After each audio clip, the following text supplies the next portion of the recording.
Hi friends. We are still reading our book, Coach Wyatt is a Riot. We are on chapter number 8, the first half today. They're in for quite a ride today in the story. It's gonna get a lot worse for them before it gets better. If you are writing your first, next, then, and last in the box called plot, which is this guy in the corner, I think you can do a first, a next, maybe a then. You can start filling that in. We obviously don't know what happens at the end or towards the middle, towards the end, but we can start getting our plot together and start writing sentences about that. All right, here we go. If you're following along, we're on page number 58 today. It was time for the coin toss to decide which team would be in the kickoff. Me and Ryan were captains of the Moose, so we ran out to the middle of the field. So did two of the Sharks. The ref told us to shake hands. One of the Sharks grabbed my hand. He didn't just shake it like a normal person. He started squeezing it. So I squeezed back, and then he squeezed harder. But it really just hurt. I thought I was gonna die. But just then, before my fingers were actually crushed, the shark let go. Grrr, he said. I eat shrimps like you for breakfast. Look at the picture. I like the shark helmet, right? Do you notice the way that the illustrator sort of drew those lines around the handshake to let you know that they were like crushing each other's fingers? It's pretty cool. So is your face, I replied, because really I couldn't think of anything else to say. The ref tossed the coin up, and I called heads. Tails, yelled the ref. Oh, bummer in the summer. We had to kick off. Our team got into position. Ryan put up the ball on the tee. All the grown-ups in the bleachers started cheering like crazy. The ref blew his whistle, and Ryan kicked off. It was a pretty good kick, too.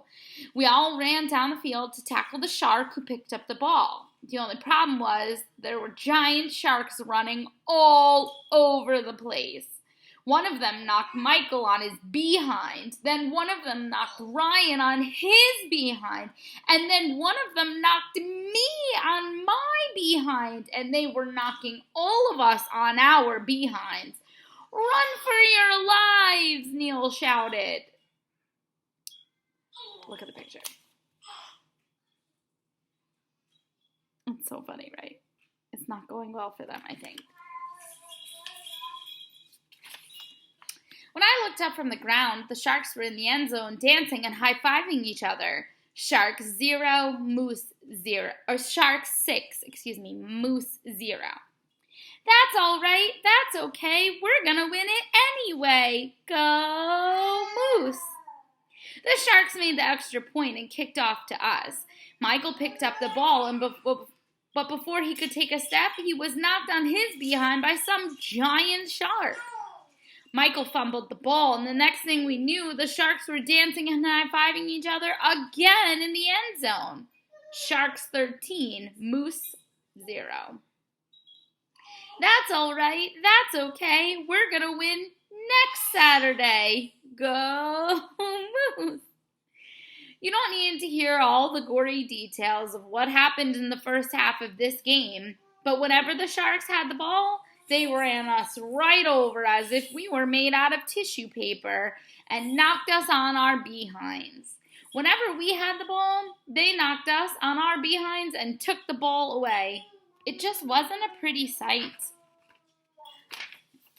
That's okay that we're not great. At least we all participate. Go Moose. What a lame cheer. Andrea and her friends, they were no help at all. The cheerleaders weren't even looking very cheery.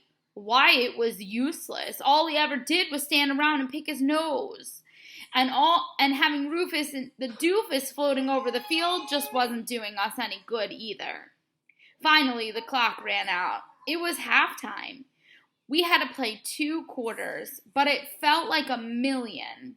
Our team was staggering all over the field. I was still on my hands and knees in the dirt after the last Shark touchdown. "Hey, loser," one of the Sharks said to me on his way to the locker room. "Where'd you get that lame moose?" "Rent a blimp," I told him. The score at halftime, Sharks 77, Moose 0. I'm wondering today if you have any guesses or predictions about what's going to happen in the next couple of chapters. We've been talking a little bit about foreshadowing, right? And we might have a guess, or I don't know, maybe you think something is going to happen. Do you think the Moose are going to lose, like 77 or more to nothing? What do you think will happen? Drop it in the comments if you have a thought. I'll see you tomorrow. Bye.